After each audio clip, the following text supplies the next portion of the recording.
Hello, I'm Andy Duncan, and my t-shirt today is from the International Conference on the Fantastic in the Arts. The theme was the Fantastic Ridiculous.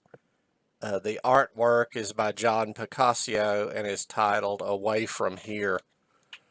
But my theme song today is the brilliant Rhiannon Giddens' tweaked cover of Paul Simon's American Tune, which she performed alongside the songwriter on stage at Newport a few days ago. It's on YouTube, and I'll share the link. And you'll see pretty soon why it's my theme song today. We're coming to the end of the Flash Fiction Workshop, and I wanted to make my last video especially inspirational. But in order to get to the inspiring part, I need to start where I am, where we all are. Writing is not easy at the best of times. And these are not the best of times. These are tough times for so many of us, politically, economically, emotionally, physically. We face climate crises, pandemics, wars and insurrections, and the resurgence of old enemies, ignorance, racism, misogyny, fascism. Much of the news is bad, and we no longer agree even on what the news is, on what consensus reality is.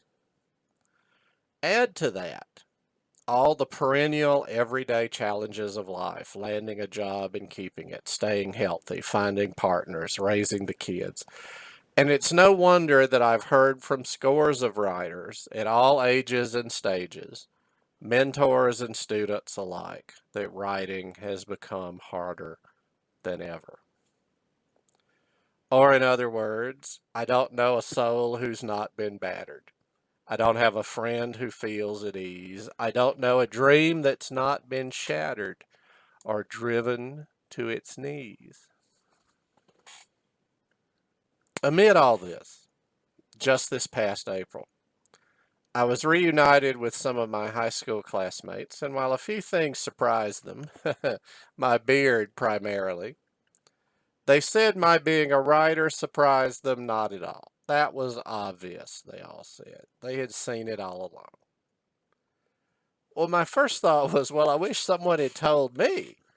I didn't think of myself as a writer for many years. But in hindsight, I agree there were various markers. I was always fascinated not only by books, but by the lives of the people who wrote and edited and published and illustrated the books, and the histories of how the books had been received over time.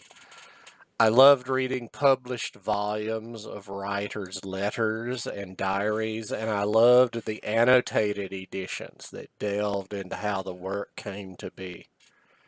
And as I got interested in the arts beyond books, movies, live theater, music, dance, architecture, design, everything, I also got fascinated by how all those collaborations happened, how the stuff got made despite all.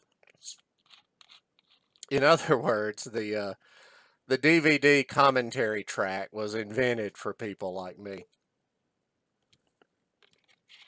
Clearly, in hindsight, I was preparing for my own big arts project, a lifetime project, with a host of collaborators I had yet to meet, and in times that would never get less tumultuous or more certain. I still find great inspiration in reading nonfiction by and about creative people and their struggles. I can identify with all of them. Read, for example, Stephen King's On Writing, a memoir of the craft, about how writing has repeatedly saved his life, saved him from the grinding, no-exit poverty in which he was born and raised, later from septic alcoholism and self-destruction, later from his life-changing ordeal when he was run over by a reckless driver and nearly died in a ditch. In fact, On Writing was the half-finished book at the time of the accident. The book he eventually hobbled back to the desk to complete. Read interviews with writers. Ann Tyler, for example, talks about her realization that once the children were up about 7 a.m., the rest of the day was shot as far as any private writing time was concerned, which meant her me time or writing time would require her to get up at 5 a.m., which she did for years and years and found it made everything better. Read any of Octavia Butler's self-help instructions to herself, now posted online by the Huntington Library. I will find the way to do this, she wrote. So be it. See to it! Exclamation points. And she did it. Now, any good advice can be turned into bad advice if you really work at it. And in this case, it's easy to become the total masochistic self-disciplinarian, so that you give yourself credit for nothing, find fault with everything, which is a recipe for misery. Don't do that. What I am saying is that your writing, your creative outlets, whatever they are a fine, good thing, a personal power source, a battery you can draw upon in good times, in bad times, in between times. Don't beat yourself up about anything, but certainly don't beat yourself up about not writing every day. I was never a write every day person. I have been, however, as far back as I can remember, been an everyday writing adjacent person. I read and read and read some more. I make random lists and write random messages to myself. I scribble ideas on every piece of paper and on many services that are not even paper. I make notes in every possible format, from doodles and margins to voicemails to myself. I look up stuff. As a kid, whenever I would ask my father a question about the wider world, he would say, "How would I know?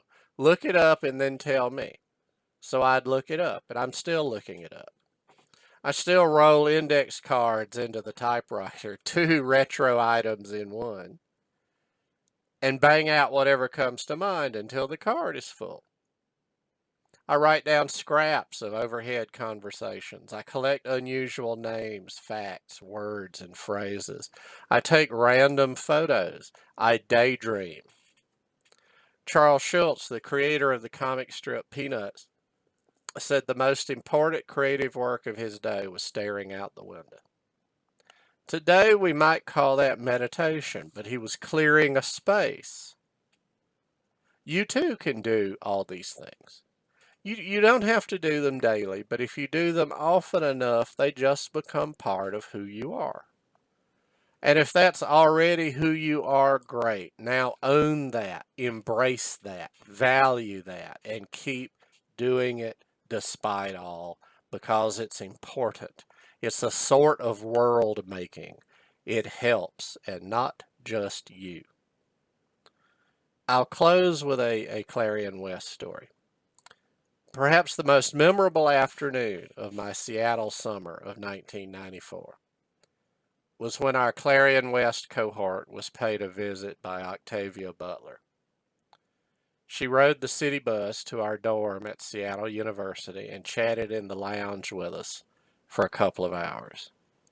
One of us asked, "Ms. Butler, can you give us advice on writing novels?" She looked shocked. Indeed, she looked horrified. "No," she said, "I can't, because I don't know how to write novels."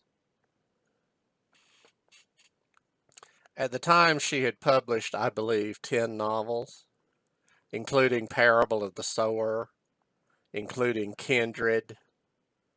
But that didn't matter, she said. "I still don't know how to write a novel," she said. "All I have learned," she added, "in all these years is that I can write a chapter. And that's what keeps me going," she said. "All I have to do," I tell myself, "is write another chapter." End quote. So in other words, back to today's theme song. Tomorrow's going to be another working day. That's all I have to say for now.